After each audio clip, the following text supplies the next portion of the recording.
শিক্ষকহীন গ্রাম, শহরমুখী দাপট, খুদ মন্ত্রীর মুখে কি সেই সত্যি?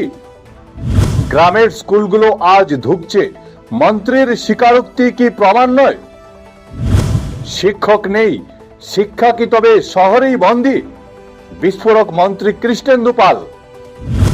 মন্ত্রীর কথায় প্রমাণিত, গ্রামের স্কুলে শিক্ষক সংকট, দায় এড়াবে কে? নমস্কার, পয়েন্ট ব্ল্যাঙ্কে সবাইকে স্বাগত জানাচ্ছি। সঙ্গে রয়েছে আমি সিদ্ধার্থ। বরাক উপত্যকার শিক্ষা ব্যবস্থা আজ এক চূড়ান্ত সংকটের মুখোমুখি।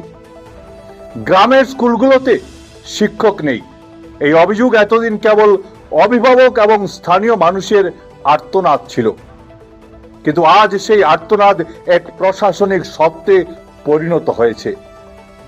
খোদ মন্ত্রী কৃষ্ণেন্দু পালের কণ্ঠে উঠে এলো সেই ভয়াবহ চিত্র। তিনি বর্তমানেও মন্ত্রী এবং এর আগেও প্রায় 1.5 বছর তিনি মন্ত্রী ছিলেন।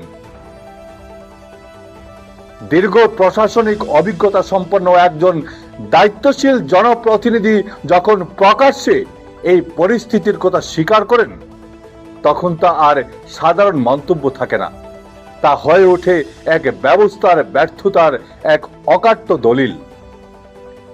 শুনুন খোদ মন্ত্রী কৃষ্ণেন্দু পাল ঠিক কি বলছেন। মাননীয় মুখ্যমন্ত্রী মহোদয়ৰ সদায় প্ৰয়াস যে এডুকেশ্যনৰ ক্ষেত্ৰত আমি বহুত আগবাঢ়ি যাব লাগিব, এইকাৰণে সকলোৱে মিলি একটা এক্টিভ প্ৰয়াস থাকিব লাগিব আৰু ৰেচনেলাইজেশ্যনটো ভালকৈ কৰিব লাগিব।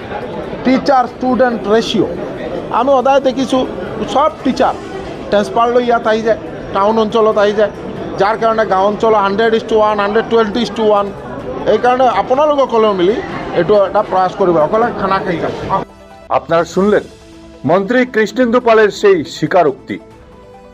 তিনি কোনো রাগ ঢাক না করেই স্বীকার করেছেন যে শিক্ষকরা শহরমুখী হওয়ায় গ্রামাঞ্চলের বিদ্যালয়গুলো আজ শিক্ষক শূন্য। মন্ত্রীর এই বক্তব্যটি অত্যন্ত তাৎপর্যপূর্ণ, কারণ তিনি শুধু সমস্যাটির কথা উল্লেখ করেননি, বরং পরোক্ষভাবে এই চরম পরিস্থিতির সত্যতা নিজেই প্রমাণ করে দিলেন। মন্ত্রীর এই কথা থেকেই পরিষ্কার, গ্রামের স্কুলগুলোর আজ যে করুণ দশা তা এখন আর কোনো অনুমান নয়, তা এখন সরকারিভাবে প্রমাণিত।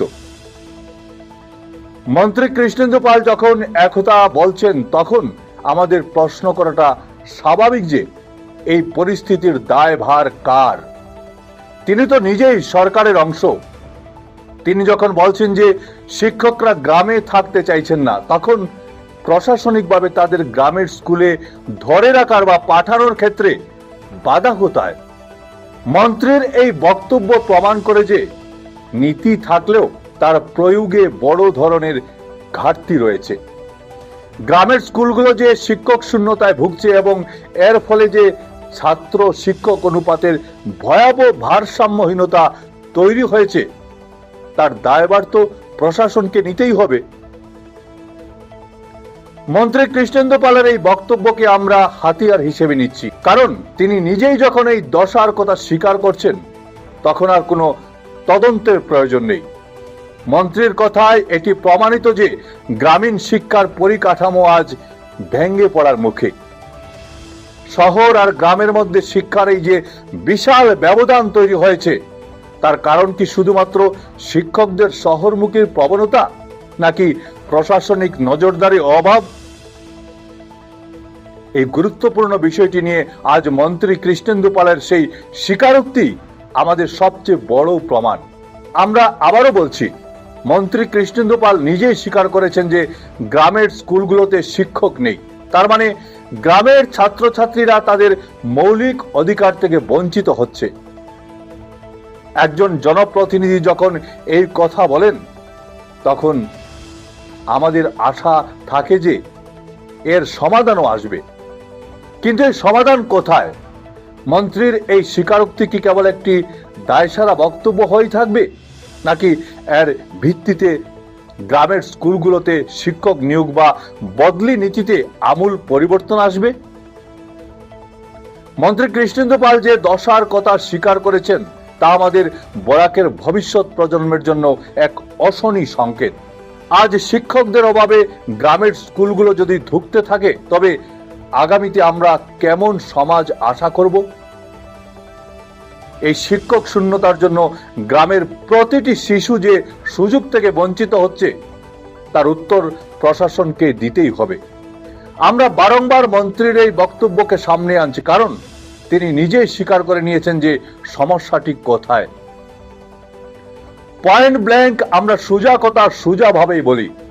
আমরা আজ কেবল সমস্যার কথা বলছি না, আমরা দাবি করছি মন্ত্রীর এই স্বীকারোক্তির ভিত্তিতেই দ্রুত প্রশাসনিক ব্যবস্থা গ্রহণ করা হোক।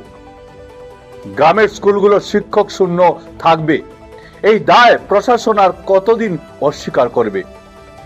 মন্ত্রী কৃষ্ণেন্দু পাল যখন বিষয়টি স্বীকার করেছেন, তখন আশা করি সরকার এখন দ্রুত প্রয়োজনীয় পদক্ষেপ নেবে। আজ এ পর্যন্তই। ভালো থাকবেন, সুস্থ থাকবেন। ভিডিও সম্পাদনায় আমার সঙ্গে ছিলেন বঙ্কিম সোনার। নমস্কার।